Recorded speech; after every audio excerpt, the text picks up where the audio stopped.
everyone. This time I thought I would start with my first video, really sharing little things that I do, that short projects that I do that help me slow down. We hear a lot about slow living, don't we? I'm a big fan of slow living. I'm a big fan of the study of time, really, and how humans interact with time. I think it's absolutely fascinating. So we always seem to be chasing deadlines, and then we suddenly realise they're deadlines created by ourselves often. So I find that really interesting, especially as I'm self-employed. So I thought really I'd focus a little bit on some activities that you can do slowly and over time and dip in and out of that suits you. So I've invented one that I'm actually doing with a dear friend who lives a long way away from me, and we don't see each other very often. We do like to pop in to Zoom with a cuppa and share what we're doing. So she came to visit recently. Her name's Di, big wave to Di, and we started together one day, and then she's taken her project away and I've got my project, and then we'll pop into Zoom and share what we've got. So I'm going to share with you now what we've done, and if you fancy a little go at it, then you'd be very welcome to have a go at it.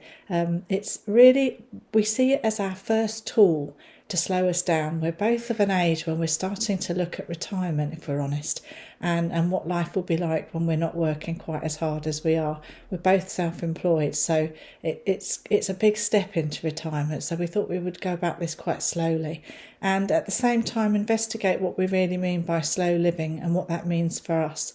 So I'll turn the camera around, and you can have a little look, and you can see what you think, and you can see if you fancy, if it makes any sense to you.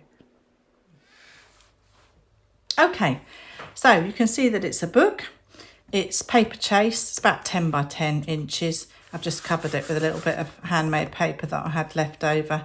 It's got a lovely ring binder, so it means that it will lie flat, and it's got craft paper. So it's a good size for a project. It's not too small, but it's also not too big, so it's about right. But any kind of book that you've got would be grand. We've called it our slow book, and for obvious reasons. There's a lot out there about slow living, but not so much about how you do it. So I'll show you my first page. As you can see, it just slots down, and then you can work away. You can see the paper there, look, do you see? So it's reasonably thick craft paper, which I can stick things on, which is really good because there'll be a lot of gluing, I'm thinking, going on. So I'm using this as an aid memoir, really, and it's very much for myself. It's very much what I like to do that makes me slow down, because some of my art activities are quite quick, whereas some of them make me slow down. Excuse me. And I think that's really important. So I've collected together a whole range. I won't go through them all, but just a few, for example. So my favourite is slow stitching, and I love camphor stitching. So I've put that on. Unlikely to forget slow stitching, if I'm honest, but it's on there. It's almost as a celebration and acknowledgement of how important it is to me. I've put a little book. I'm working on a book at the moment with my patrons. And I've put a little concertina book in there to remind me how much I just love making books for book's sake and for myself. I think that's really important. We went down a little collage rabbit hole the last couple of months with patrons, and I've really enjoyed it. I've not done a lot of collage art before, and I've really enjoyed it. And it's another slow one. You have to wait and develop it over time. For me, it just can't be rushed. And then slow painting. I love this one where you put down some acrylic, and then you put down a piece of cling film and squish it all together and make marks, make lines. And then when you take it off 24 hours later, you're left with the marks. So I really like that.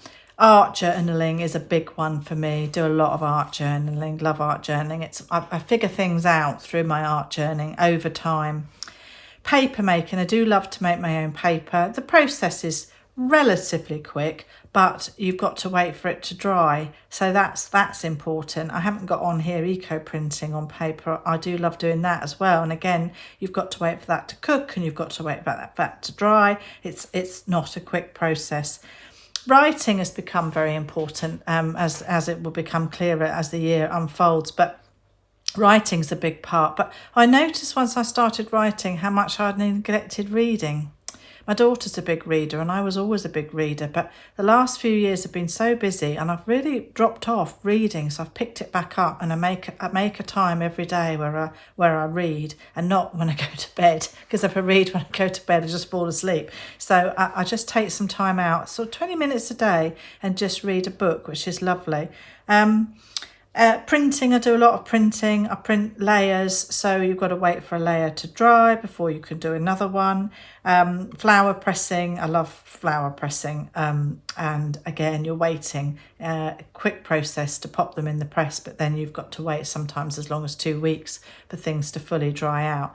So this page is just an aid memoir, and yours would look very different from mine. You've got things that you do that slow you up, and I think sometimes we take these things for granted, and it's good to separate them out from the quick things that we do, because if we are going to slow down, I'm at a stage where I'm looking at retirement, as I say, and I think in some senses that's just quite a scary prospect, because I've always been so busy, and I think busyness is not necessarily what I'm trying to do now. So I think that it's a useful page for me, and if you wanted to have a go, this took me, I don't know, maybe an hour to put together. I just went through some of my stash and clipped up things, and then used some double-sided tape and some glue and popped it on the page, and I love doing it. And even just doing it made me make a commitment to slow down a little bit and enjoy the creative journey, and sometimes to enjoy it for its sake. When you've been a commercial artist as long as I have, you're always thinking, well, how much does that cost me? How long has that taken me to do? No. Sometimes you're just doing art for art's sake, and the important thing is you're doing it slowly. So I hope that's of use. And if you fancy joining me and you want to do a page, pop a little link below, pop a little comment below, and we'll try and stay in touch, because I'll be updating you regularly on where I've got with this. Di's already underway, I think, with our second page. So we're going to pop into Zoom. My friend and I will pop into Zoom and share our pages. And then, I mean, it's quite a big book, isn't it? But it doesn't matter. I shall do this as slowly as I like. So I hope that's helpful. And as I say, if it's useful, have a go. See how you get on. Okay, take care, everyone.